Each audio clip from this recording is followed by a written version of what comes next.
In Module 2 of the Iowa Task Force 1 video training series, you'll learn about common search strategies, tactics, and techniques used in search and rescue, or SAR, operations.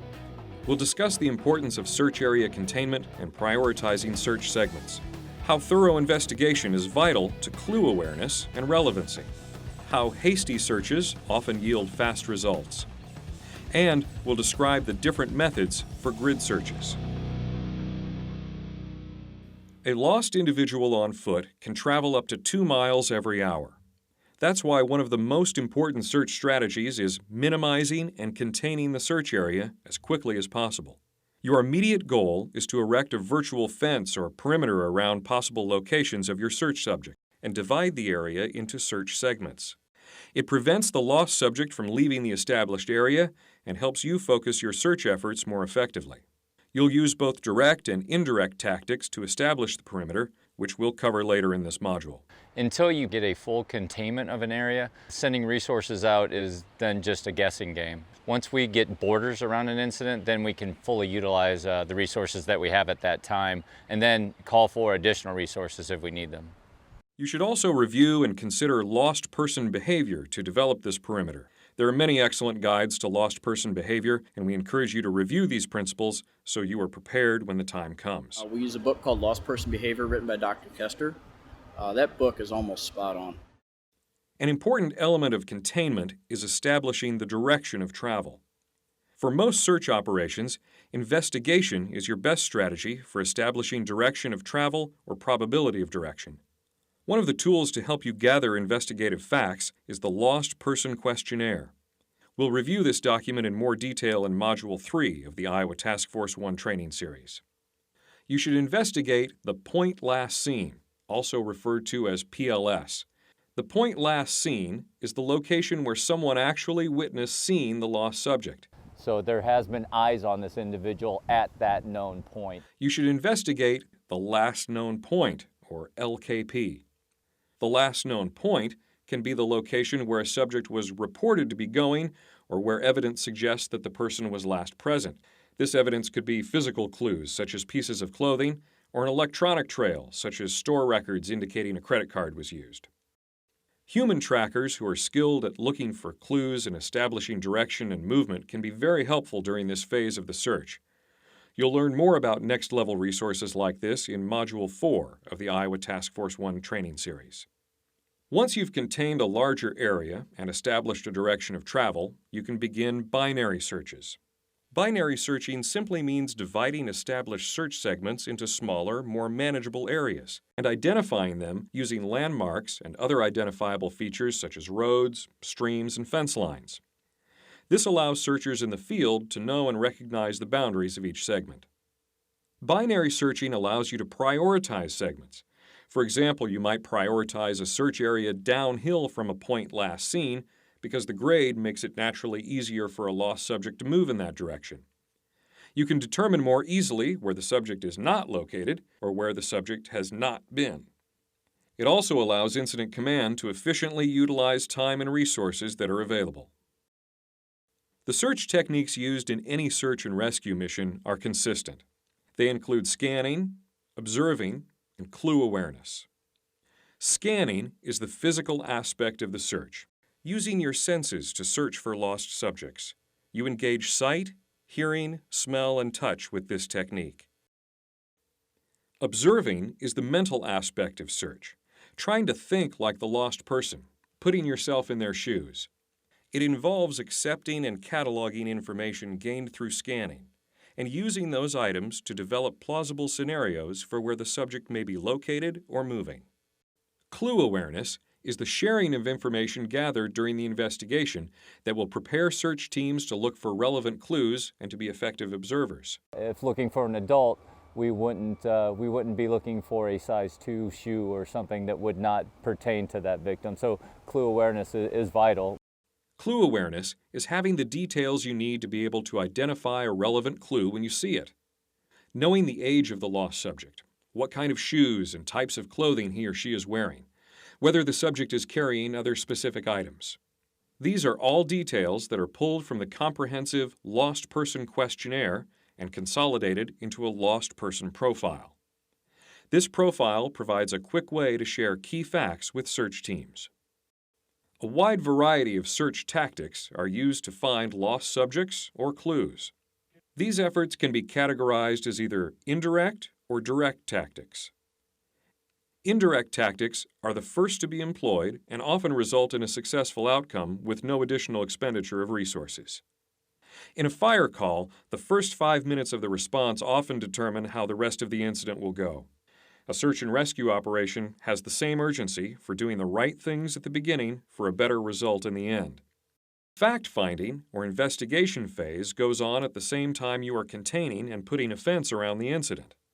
Fact-finding begins by interviewing family members or witnesses who last saw the subject. This information is used to complete the Lost Person Questionnaire, which includes the PLS and LKP. The main goal of fact-finding is to follow leads until there are no more leads to follow. It is the most critical aspect of every search. If the lost person is mobile or responsive, you can use attraction tactics to cause the subject to come to you or to identify their hidden location. If you can hear my voice, start heading this direction. Noise gets attention. Use the tools that are readily at your disposal. Sirens, whistles, yelling, PA systems, or horns to get the attention of lost or trapped subjects. Lights are also effective tools, especially for nighttime searches. Use patrol lights, beacons, flares, and searchlights to attract lost subjects and to aid your SAR mission. Containment means anticipating the subject's maximum travel distance and confining their movement to minimize the size of the search area. Indirect tactics you can use to contain a search area include setting lookouts at key positions such as trailheads, trail junctions, roadblocks, and field access points, any area where a subject on the move may cross. You can also establish perimeter patrols to maintain this containment area.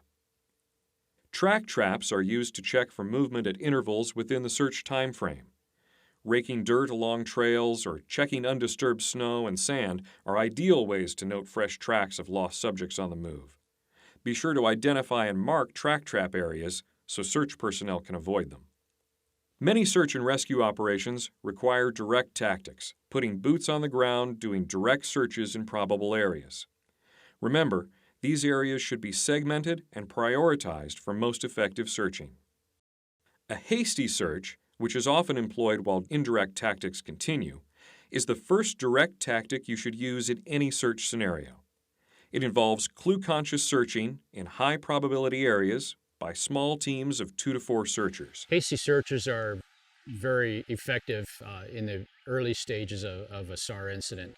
Looking at paths, trails, many SAR incidents are resolved with a good, quick, hasty search. It is a fast initial response that is about speed rather than level of coverage. Hasty searches should cover likely places of detection and often follow predefined routes such as roads, trails, and rivers.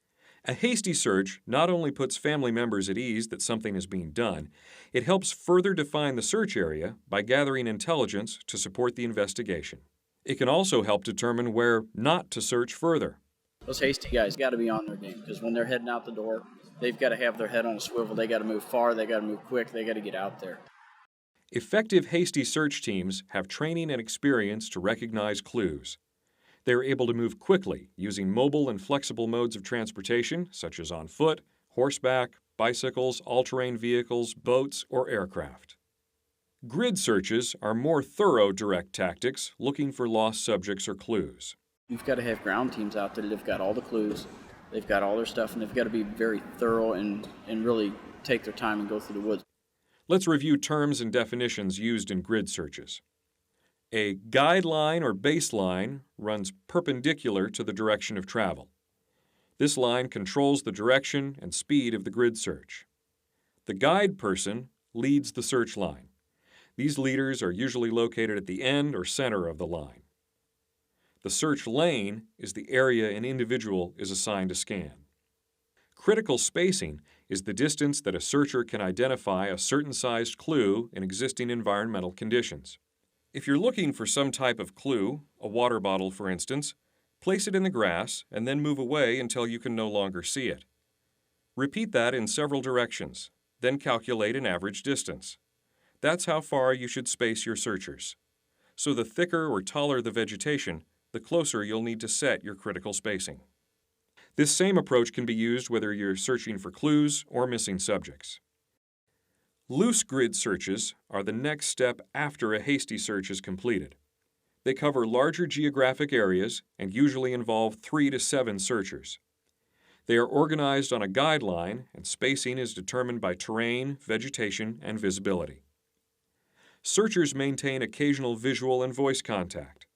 Loose grid searches are flexible and don't require as much coordination as tight grid searches. Tight grid searches are slow and systematic. They usually involve 5 to 10 searchers at a time and are often performed to search for small clues. The critical spacing is relatively close, often no more than an arm's width between searchers. Tight grid searches use straight and parallel tracks and require greater searcher coordination. Trail tape, ribbons, and string are often used for control.